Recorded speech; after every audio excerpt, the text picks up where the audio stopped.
Okay, hello everybody. I think I see a lot of new faces today. Yeah, so my name is Nigel. I'm part of the young adults here at C.R.O.W.N Methodist Church. Yeah. And so tonight, as we come in worship, and as we come to listen to this short sharing, I hope that everyone can stay in this heart of an atmosphere of worship to the Lord as we listen to this short sharing that I have prepared.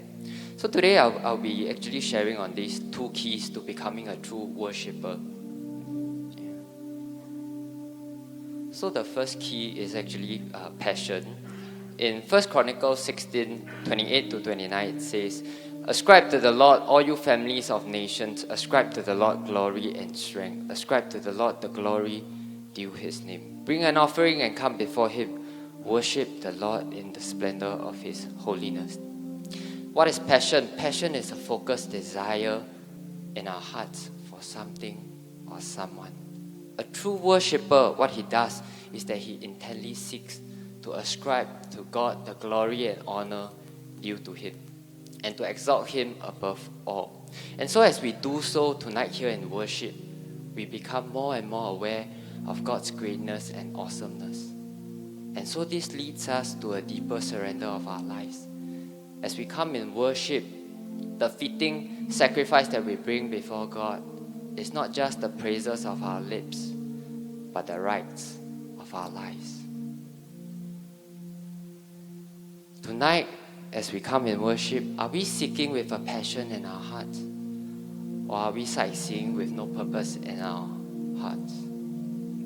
这是一个很重要我们需要问自己的问题，因为我们每一个人我们都有一个敬拜的对象。 We have an object of worship, whether it be something or someone. And because we passionately worship this person or this something, we will exalt this person or this something. And what we exalt, we enthrone in our lives. A true worshipper, he exalts God in worship and enthrones him in his or her life. God desires to be enthroned in our lives. Why?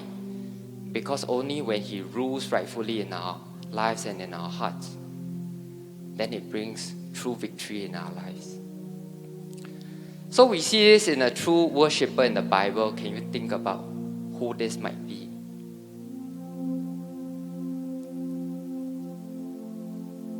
Did you think about King David? You know, out of the 150 Psalms that were written in the Bible, half of it were written by King David. Even in his sadness, in his brokenness, in his anger, or even in his joy, King David exalted God in all of this. And guess what? When King David, he officially became king in Jerusalem, you know what was the first thing he did? He said to all his men, his commandos and his commanders, he said to them, "Let's bring back the Ark of God into Jerusalem." Why? Because that represented the presence of God. And David said that we should have the presence of God in our midst because we ought to worship him. And so, as David brings the Ark of Covenant back into Jerusalem, he was dancing, he was leaping, and his wife mocked him for that. She said, "How can a king dance so disgracefully before the people?" But David didn't care. And when he brought the Ark of Covenant into Jerusalem, David set up musicians and singers to be there 24/7 to worship the Lord. Why? Because David, he wanted to put God in the rightful place and to give him the honor and glory due. Because he wanted not his throne to be in the center, but his throne to be in the center of it all. And this was the result of enthroning God at the center. In 2 Samuel 7:1 it says, "After the king was settled in his palace and the Lord had given him rest from all his enemies around him." And so we see this is the result of it. That if once we put God in the rightful place and we worship him, we give him the honor and glory due to him, he gives us rest, he gives us true victory in our lives. David's sole passion was to exalt the Lord through worship. And in so doing, he enthroned God in his life. And this resulted in the complete victory in his life. So what does this tell us? This tells us this is what a true worshiper looks like first. Today as we come, is there somewhere of darkness and despair in your life? Because you have tried to be the king of your life. You have tried to control things. You have tried to make things work. But I invite you today as you come and worship, come before the true king and make him the king of your life. He will give you true victory when you need it. The second point that I want to share is on purity.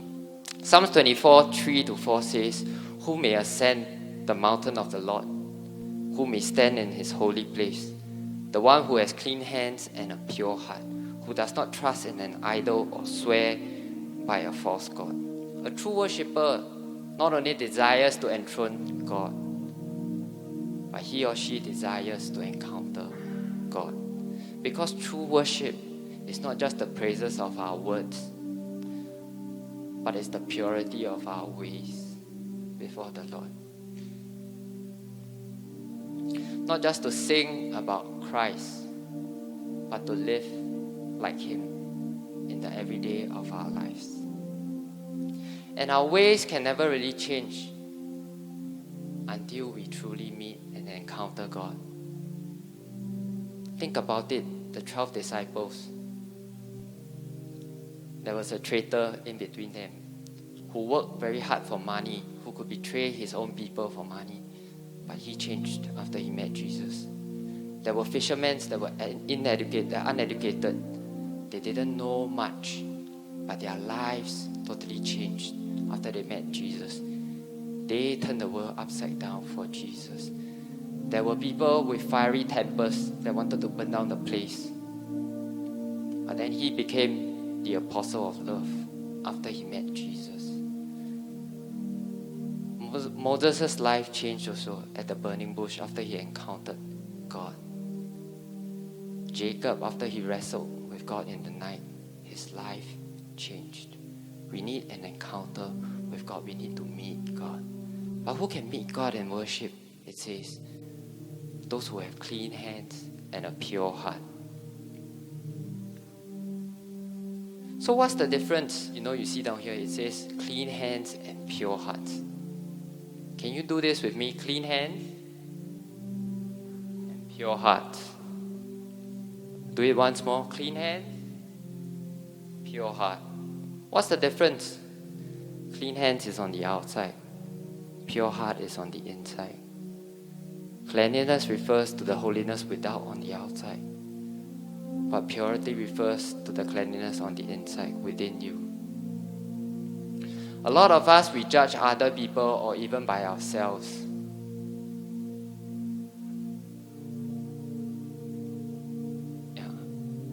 We judge other people or by ourselves based on our cleanliness on the inside. And that's why when we come to church, we keep a clean image in front of people. We put up our best fronts on Sunday. We dress our best. We wear the best masks we have on Sundays to serve. But maybe within us, in our hearts, we entertain defiling, destructive, dark thoughts in our hearts and in our minds. We might have passion, but do we have purity? For there's no true passion without purity. For guys, we have this thing called standby bed. So there's a period in time where in our training in army, probably most of the guys would have gone through this. There were times where our superior, our sergeant would tell us, okay, I give you maybe this 15 minutes or this 30 minutes. I want you to tidy up your area and I'll come and inspect it. I'll make sure there's no dust, make sure everything is neat and tidy in your cabinet, on your bed. So in that 15 to 30 minutes, everybody knows it's not enough. So we will rush. We will rush to do what? Make everything look nice on the outside. We will tidy our clothes, we will sweep the floor, we will sweep the window, and everything else that we couldn't tidy, we couldn't keep in time. That was untidy, that was dirty, that was messy. The army gave us this black bag. We call it the duffel bag. And so we put everything that's messy, everything that is dirty, everything that is unsightly inside this duffel bag. And then we zip it up and push it under our beds. And then we act like there's nothing going on. Are you living like that today? In the everyday of your life, are you still singing when the times get tough? Are you still praising when things don't go your way? Or are you complaining, coveting, or even cursing within your heart? Worship is not just in the sanctuary of this hall, but it's in the sanctuary of your heart. The purity of your heart matters very much to God. In Matthew 5:8, it says, "Blessed are those pure in heart, for they shall see God." A true worshipper, he encounters God in worship. He encounters Jesus in worship, and is made pure on the inside. And so is able to exhibit Christ in his or her life. If you are struggling with inner purity today, I invite you in the prayer segment later on, come to the front. Come to the throne of grace of God and acknowledge it before God. This time, let us close our eyes and imagine within yourself that in your heart there's a big house. And as you go through the main door, which you often do, you see there are many rooms in this house. There's a neat and tidy living room that most of the time you only allow people to walk into. And where the rooms are closed and locked, you have double locked them, because you know inside is something that you cannot tell anyone or you cannot share with anyone. But today, as you come and worship, as you come in true worship of God, would you take the keys to your heart and then imagine Jesus walking through the door of your house, and when you hand this set of keys to Jesus and you tell Jesus, "Jesus, I do not know what to do with my life anymore. I do not know how to handle the places which are locked and which have all the messes of my life within it. Won't you come and take charge, take control?" Today, God, the Holy Spirit, He is able to cleanse you. He is able to take control of your lives for you and clean it up properly once again.